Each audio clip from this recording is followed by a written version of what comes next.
Welcome to Pragati education 24। आप सभी का एक बार फिर से स्वागत है प्रगति एजुकेशन 24 में। देखिए 15 दिसंबर 2022 को चिकित्सा विभाग द्वारा एक विज्ञप्ति जारी किया गया है। वो विज्ञप्ति आपने भली भांति विस्तृत एक एक वर्ड आपने पढ़ लिया होगा, तो उसी के आपकी कुछ डाउट्स थे, उन्हीं के बारे में आज हम बात करने वाले हैं। तो बने रहिएगा आप हमारे साथ। उससे पहले अगर आप चैनल पर नए हैं, अभी तक आपने चैनल को सब्सक्राइब नहीं किया है, तो चैनल को सब्सक्राइब कर लीजिए। बेल आइकन नोटिफिकेशन ऑन करना ना भूलिएगा। वीडियो को आपने लाइक कर ही दिया होगा तो शेयर कर दीजिए, ताकि सभी को मिलती रहेगी इसी प्रकार की इन्फॉर्मेशन सबसे पहले।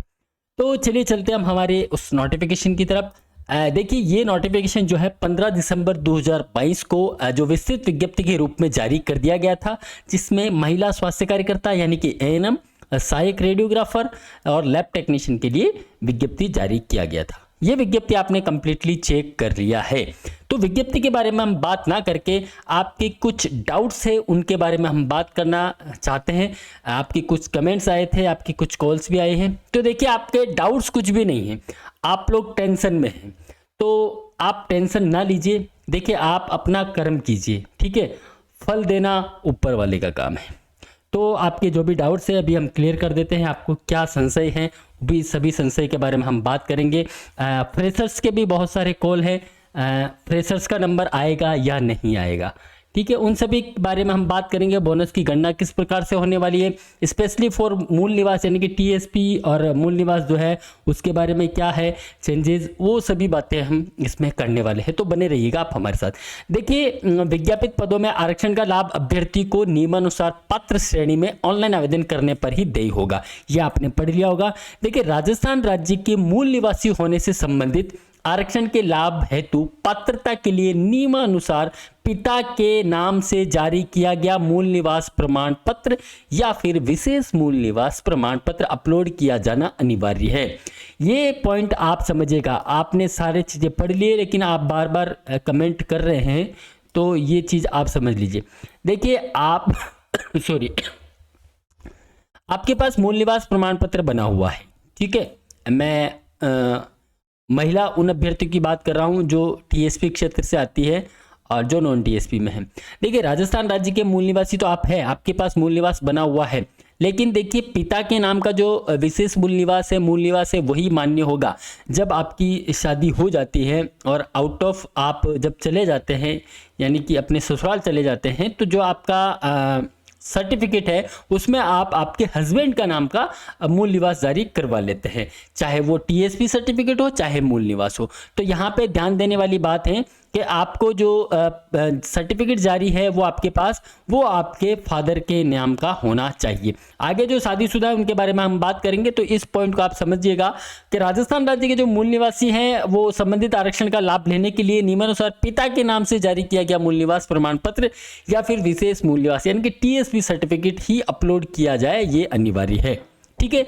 नेक्स्ट हम बात करते हैं कि देखिए 19/10/2019 की एक अधिसूचना जारी की गई थी। मैं टीएसपी क्षेत्र की बात कर रहा हूं। टीएसपी जो विशेष मूल निवास प्रमाण पत्र जहां पे लागू होता है, 21/10/19 का एक अधिसूचना है। उसके अनुसार यदि कोई अनुसूचित क्षेत्र के अभ्यर्थी से विवाह के माध्यम से संबंधित है, यानी कि ऐसी महिला अभ्यर्थी जो टीएसपी क्षेत्र की निवासी नहीं है, लेकिन शादी होने के बाद वो टीएसपी क्षेत्र में आ जाती है, तो उसके लिए पॉइंट है वो समझिएगा आप कि यदि अनुसूचित क्षेत्र के अभ्यर्थी से विवाह के माध्यम से संबंधित है और वो अपने विवाह के बाद, यानी कि जब विवाह हो जाता है तो विवाह के बाद से अनुसूचित क्षेत्र का सद्भावी निवासी है, तो उसे अनुसूचित क्षेत्र का अभ्यर्थी माना जाएगा। यानी कि कोई आउटर अभ्यर्थी है, महिला कैंडिडेट है जो टीएसपी क्षेत्र में उसकी शादी हो जाती है, तो उस और शादी होने के बाद वो टीएसपी क्षेत्र में निवास कर रही हैं, तो वो महिला चाहे वो नॉन टीएसपी के है, वो टीएसपी क्षेत्र की मानी जाएगी। ये आप नोट कर ले, ठीक है। लेकिन आपके पास सर्टिफिकेट होना चाहिए, विशेष मूल निवास प्रमाण पत्र आपको बनाया जाना अनिवार्य है। वो 21/10/19 का है। इसके बारे में भी आगे हम बात करेंगे। टीएसपी का एक मैटर और है। और बाकी देखिए विधवा वर्ग के बारे में आपको ऑलरेडी पढ़ लिया आपने। और महिला स्वास्थ्य कार्यकर्ता की सभी कैटेगरी के 100% पद महिलाओं के लिए आरक्षित है। एमपीडब्ल्यू कोर्स हुआ करता था, ठीक है, उसकी हम बात नहीं कर रहे हैं, हम बात कर रहे हैं महिला स्वास्थ्य कार्यकर्ता की। तो यहाँ पे महिला शब्द आया है तो 100% जो पद है वो केवल महिलाओं के लिए आरक्षित है। सहायक रेडियोग्राफर और लैब टेक्नीशियन के जो पद है उसमें महिलाओं के लिए कुछ पद आरक्षित किए गए हैं हॉरिजेंटली, ठीक है, वो 30% आरक्षण महिलाओं का इसमें होने वाला है। बाकी महिला स्वास्थ्य कार्यकर्ता में 100% महिलाओं का पद आरक्षित है। मैंने आपके लिए जो क्वेश्चन निकाले उनको मैंने ऑलरेडी डार्क किया है, मैं आपको वही बताने वाला हूं ताकि वीडियो लंबा ना हो। देखिए, अनुसूचित जाति एससी, अनुसूचित जनजाति एसटी, अन्य पिछड़ा वर्ग, अति पिछड़ा वर्ग, आर्थिक रूप से कमजोर ईडब्ल्यूएस वर्ग, भूतपूर्व सैनिक एवं उत्कृष्ट खिलाड़ी हेतु आरक्षित पदों का लाभ राजस्थान राज्य के मूल निवासियों को ही देय होगा। यानी कि जो राजस्थान राज्य के मूल निवासी है उनको ही इसका लाभ मिलने वाला है। अन्य राज्य के आवेदकों को उपरोक्त श्रेणियों में किसी प्रकार का आरक्षण का लाभ देय नहीं होगा। यानी कि बहुत सारे ऐसे कमेंट भी थे जो अन्य स्टेट से आउट ऑफ राजस्थान, तो आउट ऑफ राजस्थान के कैंडिडेट यहाँ पे चाहे वो एएनएम हो, चाहे लैब टेक्नीशियन हो, चाहे असिस्टेंट रेडियोग्राफर हो, तीनों के लिए आप आवेदन कर सकते हैं। ठीक है, आवेदन करने के लिए कुछ रूल्स रेगुलेशन है, यानी कि आप जिस भी कैटेगरी में आते हैं, चाहे आप एससी एसटी में आते हो, चाहे किसी भी कैटेगरी की हो, अन्य स्टेट की मैं बात कर रहा हूं, आप राजस्थान राज्य में आवेदन कर सकते हैं, लेकिन आपको जनरल कैटेगरी के रूप में ट्रीट किया जाएगा। एज ए जनरल कैटेगरी में आपको माना जाएगा, आपको किसी भी आरक्षण का लाभ नहीं मिलेगा। ये रही सेकंड बात। फर्स्ट बात ये है कि अगर आप एएनएम के लिए अप्लाई कर रहे हैं और अदर देन राजस्थान है, यानी कि राजस्थान के निवासी नहीं है आप, और आप या राजस्थान के निवासी हैं और आपने कहीं आउटर से आपने कोई कोर्स किया है, जैसे पंजाब से किया हो, एमपी से किया हो, बेंगलोर से किया हो, या किसी और अदर स्टेट से किया हो, आपके पास राजस्थान नर्सिंग काउंसिल का रजिस्ट्रेशन सर्टिफिकेट होना अनिवार्य है। तो एएनएम की मैं बात कर रहा हूं, और अगर आप एलटी या फिर असिस्टेंट रेडियोग्राफर के लिए आप आवेदन कर रहे हैं तो आपको पैरामेडिकल काउंसिल में रजिस्ट्रेशन करवाना अनिवार्य है, अन्यथा आप फॉर्म फिल नहीं कर पाएंगे। ये हुई आउट ऑफ स्टेट की बात, तो ये कमेंट अब नहीं मिलना चाहिए अपन को। नेक्स्ट, राजस्थान राज्य के बाहर यानी कि अन्य राज्य की महिला को विवाह उपरांत राजस्थान राज्य की मूल निवासी बन जाती हैं। अगर कोई राजस्थान राज्य के बाहर की बहू है, मैं पहले इंटर स्टेट की बात कर रहा था, अब राजस्थान राज्य के बाहर की अगर कोई बहू आ जाती है तो पब्लिक एम्प्लॉयमेंट में आरक्षण का लाभ नहीं दिया जाएगा, उस महिला को आरक्षण का लाभ नहीं मिलेगा, चाहे वो किसी भी कैटेगरी को जनरल को छोड़कर, तो उसको भी क्या माना जाएगा, अनारक्षित वर्ग, यानी कि जनरल कैटेगरी में उसको ट्रीट किया जाएगा। आप सीधे शब्दों में समझे तो ऐसी कोई महिला अभ्यर्थी है जो राजस्थान के किसी पड़ोसी राज्य से या फिर किसी भी राज्य से कहीं की भी सॉरी कहीं की भी किसी भी स्टेट की निवासी हो, जैसे एमपी की कोई महिला अभ्यर्थी है जिसने राजस्थान में विवाह किया है, तो वो एमपी की कैंडिडेट है, तो उसको एज ए जनरल कैंडिडेट माना जाएगा, चाहे वो किसी भी कैटेगरी को। अगर जनरल है तो जनरल ही है वो, और अगर ओबीसी या किसी और एससी एसटी में आती है तो भी उसको जनरल कैंडिडेट माना जाएगा उस महिला को। ठीक है, नेक्स्ट है महिला स्वास्थ्य कार्यकर्ता पद के लिए न्यूनतम शैक्षणिक योग्यता। ये आपने भली भांति पढ़ लिया है, यानी कि यहाँ पे 12th स्टैंडर्ड नहीं रखा गया है, 10th स्टैंडर्ड रखा गया है। क्यों? इसका जवाब आपको मिलने वाला है। वो ये है कि देखिए 12th के बेस पे एएनएम होता है, लेकिन 10th के बेस से होता आया है। तो 10th के बेस पे बहुत सारी कैंडिडेट ऐसी हैं जो 10th बेस पर अपना एएनएम कर चुकी है, इसलिए अभी देखिए ये जो विज्ञप्ति निकाला गया है, पहले रिटर्न एग्जाम था, अब रिटर्न एग्जाम कैंसिल हो चुका है। अब केवल आपको जो आपकी शैक्षणिक योग्यता है, जो व्यावसायिक है, उसके परसेंटेज के आधार पर और प्लस आपको बोनस देकर इसमें समायोजित किया जाना है। तो देखिए 10th स्टैंडर्ड की बहुत सारी ऐसी एएनएम है जो पहले से कार्यरत है, बहुत सारी। मैं अगर बात करूँ, देखिए आप लोग बहुत कंफ्यूज हो रहे थे, खास करके फ्रेशर कैंडिडेट की मैं बात करूँ, देखिए किसका नंबर आएगा किसका नहीं आएगा। अगर मैं 1155 पदों की बात करता हूं तो देखिए आप लोगों को शायद आइडिया नहीं होगा, या होगा तो अच्छा है। 2016 के अंदर 2016 में सीफू द्वारा ही विज्ञप्ति निकाला गया है। 2016 में सीफू द्वारा विज्ञप्ति निकाला गया था, जिसमें एएनएम के पद थे, जीएनएम थे, ठीक है, लैब टेक्नीशियन थे, और बहुत सारे आयुष की भी थे, बहुत सारी वैकेंसीज निकाली गई थी 2016 के अंदर। ठीक है, उसमें देखिए एएनएम के, जहां तक मुझे आइडिया है, एएनएम के लगभग 1789 ये पद सीफू द्वारा निकाले गए थे। तो अब देखिए 1155 की अगर विज्ञप्ति और 1789 अगर कैंडिडेट यहाँ पे आज भी कार्यरत है तो 30% बोनस के हिसाब से तो इन सभी का नंबर आ जाता है और बाकी और भी बच जाएंगे। ठीक है, तो इस हिसाब से तो फ्रेशर का किसी का नंबर नहीं आने वाला है। वो रही बात अलग है, देखिए किसका आएगा क्या नहीं आएगा वो हम डिसाइड नहीं कर सकते हैं। वो वैकेंसी आएगी किस प्रकार से क्या होने वाला है वो आगे की बात है। पद में बढ़ोतरी जरूर होने वाली है, वो जरूर होगी। तो ये मैं एग्जांपल देना चाह रहा था आपको कि 2016 की विज्ञप्ति 1789 की, ये आंकड़ा है 1789 का एकदम करेक्ट है। और एलटी की बात करूँ तो इसी में एलटी की विज्ञप्ति थी, उसमें 48 के आसपास कुछ पद थे एलटी के। ठीक है, तो ये पुराने जो कैंडिडेट ये लगे हुए हैं ये आंकड़ा और भी हो सकता है। इसके बाद अगर कोई और भी लगे हुए हैं कहीं यूटीबी वगैरह में है तो उसका ये आंकड़ा ज़्यादा है। तो 1789 में उनकी बात कर रहा हूँ जो 2016 के हैं। अगर इन कैंडिडेट में से किसी और का किसी और जॉब में सिलेक्शन हो चुका है इन एनएम्स का, कोई और गवर्नमेंट वैकेंसी में चली गई हो, अगर 2016 की विज्ञप्ति है, किसी ने बीएड कर लिया हो, एसटीसी या कुछ भी वॉटेवर कर लिया हो, वो अगर कटी हो तो वो बात अलग है। बाकी 1789 के ये पद है। खैर परसेंटेज के आगे हम बात करेंगे किस प्रकार से आपका इसमें निकाला जाना है। तो ये एनएम का है, आपको राजस्थान नर्सिंग काउंसिल का रजिस्ट्रेशन होना चाहिए, सहायक रेडियोग्राफर, ये चीज़ें आपने पढ़ ली है। मैं ये विज्ञप्ति नहीं बता रहा हूँ आपको। आयु की गणना की बात करें तो 1/1/2023 को आधार मानकर इसकी गणना की जाएगी 1 जनवरी 2023 को। यानी कि अधिकतम एज जो है आपकी 40 वर्ष, यानी कि 40 साल से ज़्यादा आपकी उम्र नहीं होनी चाहिए। फिर भी उसमें देखिए आरक्षण दिया गया है, छूट आपको मिलने वाली है। अगर आप राजस्थान राज्य के SC ST पिछड़ा वर्ग या अति पिछड़ा वर्ग या आर्थिक रूप से कमजोर वर्ग के पुरुष अभ्यर्थी हैं, पुरुष अभ्यर्थियों की मैं बात कर रहा हूं, तो उनको 5 वर्ष की इसमें छूट मिलने वाली है। मैक्सिमम एज में 40 साल से अगर ज्यादा हो चुके हैं, अगर आप 45 हो गए हैं तो आपको 5 वर्ष की यहाँ पे छूट मिल जाएगी।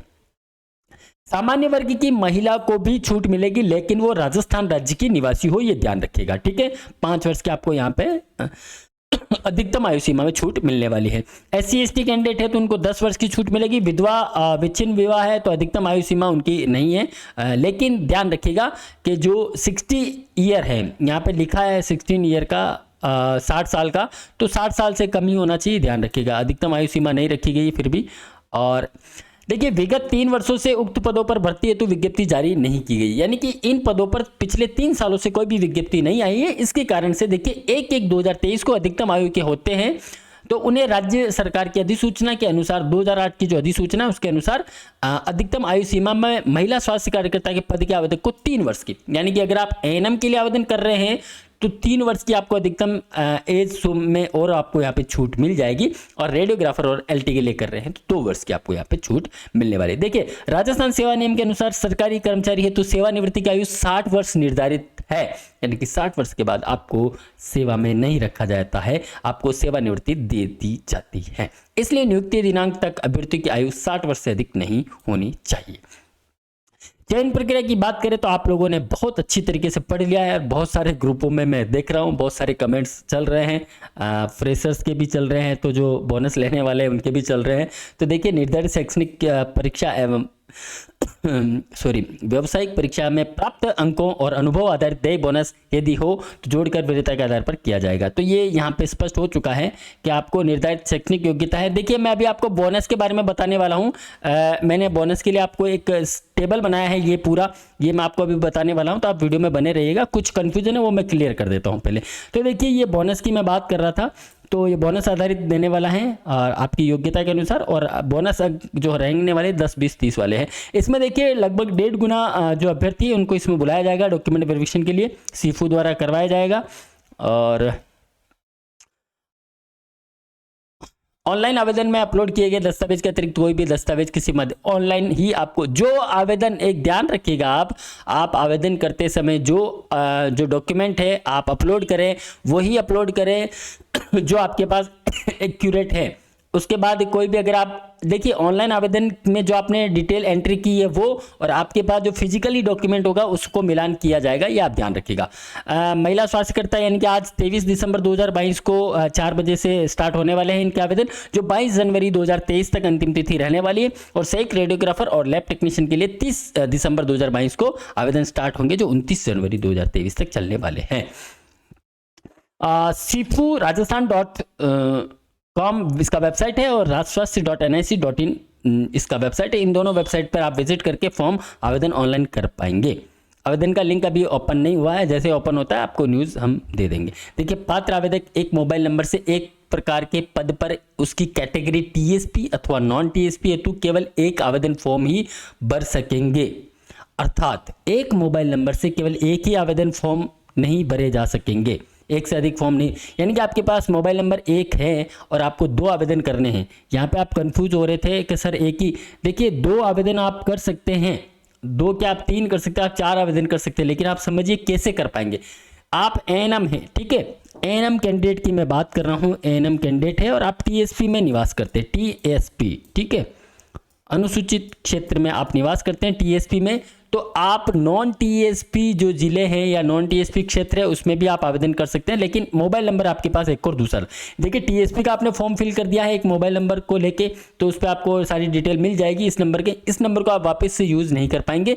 अगर आपको फिर से कोई फॉर्म फिल करना है तो आप नॉन टीएसपी में अगर आप फॉर्म, देखिए टीएसपी वाला कैंडिडेट को बेनिफिट ये है कि आप नॉन टीएसपी के जो पद हैं उसके, अगर आप कोई आरक्षित पद है उसमें आप आवेदन कर पाएंगे, लेकिन नॉन टीएसपी का जो कैंडिडेट है वो टीएसपी में आवेदन नहीं कर पाएगा, ठीक है। वो इधर से इधर नहीं आ सकता है, आप इधर से इधर जा सकते हैं, ठीक है, ये डन है। तो आपको 2 आवेदन करने के लिए यहाँ पे दूसरा मोबाइल नंबर चाहिए होगा। अब तीसरा चौथा मैंने बोला था, इसका मतलब ये हुआ कि आपने एएनएम का कोर्स किया है, ठीक है।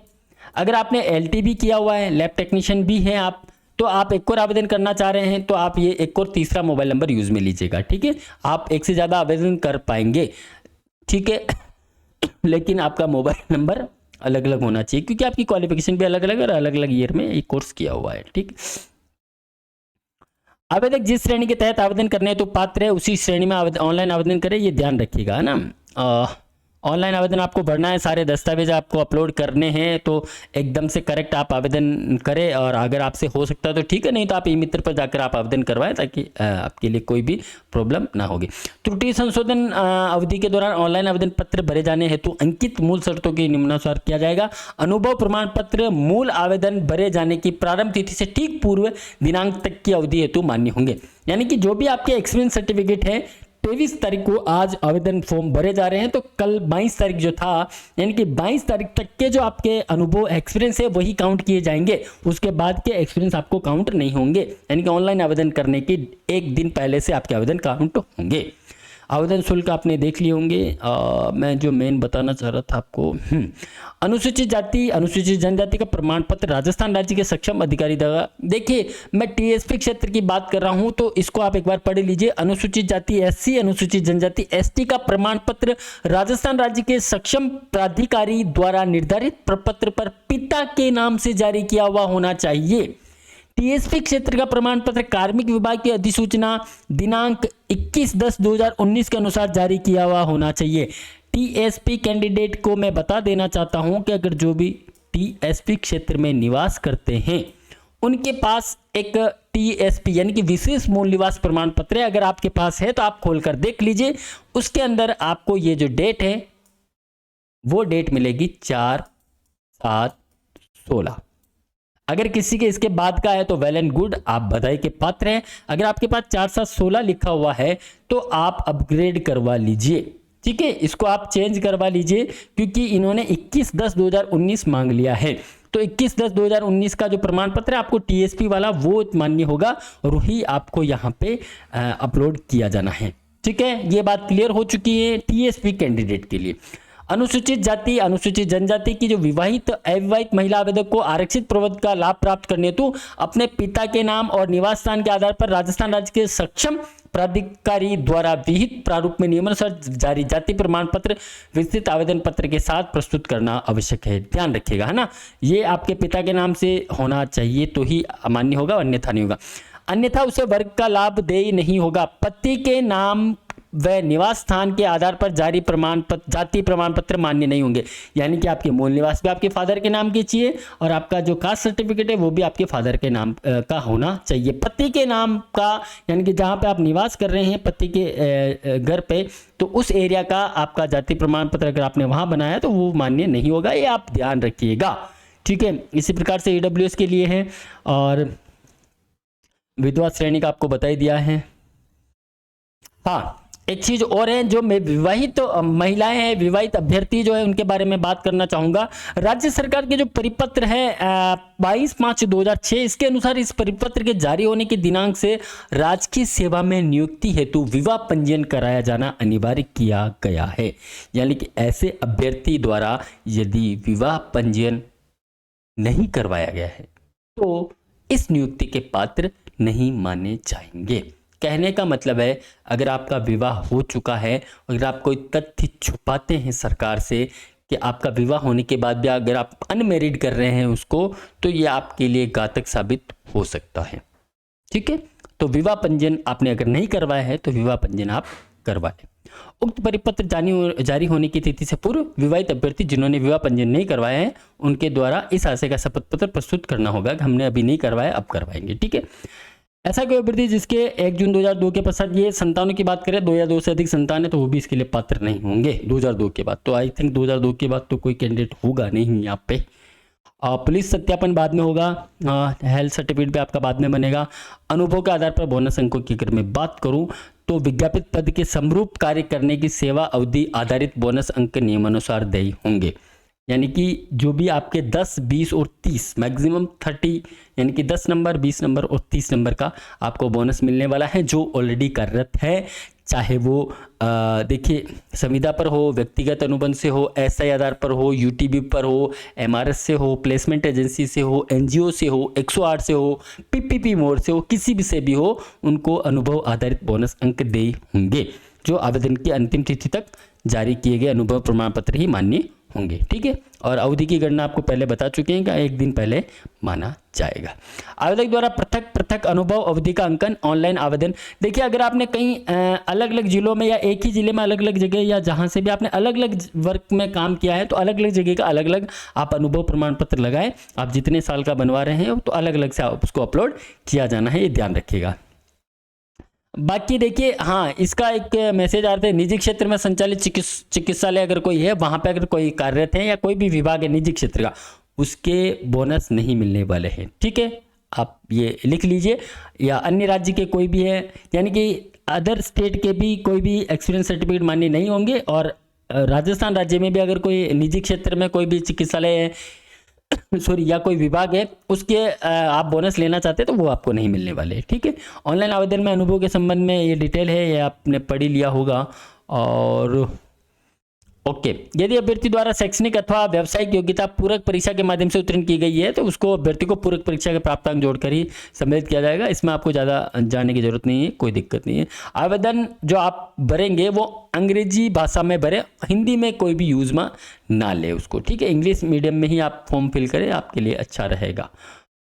ओके, तो ये डिटेल थी। और फिर भी कोई क्वेश्चन अगर रह गया है तो उसके बारे में आप कमेंट कर दें, मैं आपको बता दूंगा क्या है। अब मैं बता देता हूँ आपको अनुभव के बारे में, जो आपका बोनस की बात कर रहे थे। देखिए, एक मैंने टेबल बनाया है, ये बनाया केवल एएनएम के लिए। ठीक है, अगर आप इसको एलटी के लिए यूज में लेना चाहते हैं तो भी आप ले सकते हैं, अगर आप इसको असिस्टेंट रेडियोग्राफर के लिए भी यूज में लेना चाहे तो ले सकते हैं। मैंने यहाँ पे 10th परसेंटेज डाला है, आप यहाँ पे 12th का डालकर देख सकते हैं। तो मोटा मोटा मैंने आपको सभी लगभग जितने भी देखिए 40% मिनिमम, इससे कम तो क्या ही होंगे 10th में ना, तो और एनएम में भी 60 से नीचे तो किसके बने होंगे। तो मैंने ये दोनों निकाल के आपको विधि इतनी लंबी लिस्ट दी है। मैं आपको टेलीग्राम चैनल प्रगति एजुकेशन 24, देखिए टेलीग्राम चैनल प्रगति एजुकेशन 24, वहाँ पे आपको ये नोटिफिकेशन मिल जाएगा, वहाँ से आप इसको चेक कर सकते हैं, या मैं आपको अभी फॉर्मूला बता दूंगा, ऐसे आप इसको निकाल सकते हैं। ठीक है, तो देखिए मैं आपको एक बता देता हूँ खाली, फिर आप इसमें आइडिया लगा लीजिएगा। देखिए, जैसे आपका 10th में 40% है, ठीक है, और अगर आपने एएनएम में बना लिए 60%, 60%, ठीक है, तो अब आपका 10th में 40% है और एएनएम में आपका 60% है, तो आपका एवरेज जो परसेंटेज बोनस बनता है, मार्क्स बनते हैं, वो बनते 35%। ठीक है, विदाउट बोनस, आपके पास कोई बोनस नहीं है, आपने कहीं पे भी काम नहीं किया, आप केवल फ्रेशर स्टूडेंट है, आपने 10th में 40% है और एएनएम में 60% है, आपको विदाउट बोनस 35 मार्क्स आपके बनने वाले हैं, 35% आपके बन रहे हैं।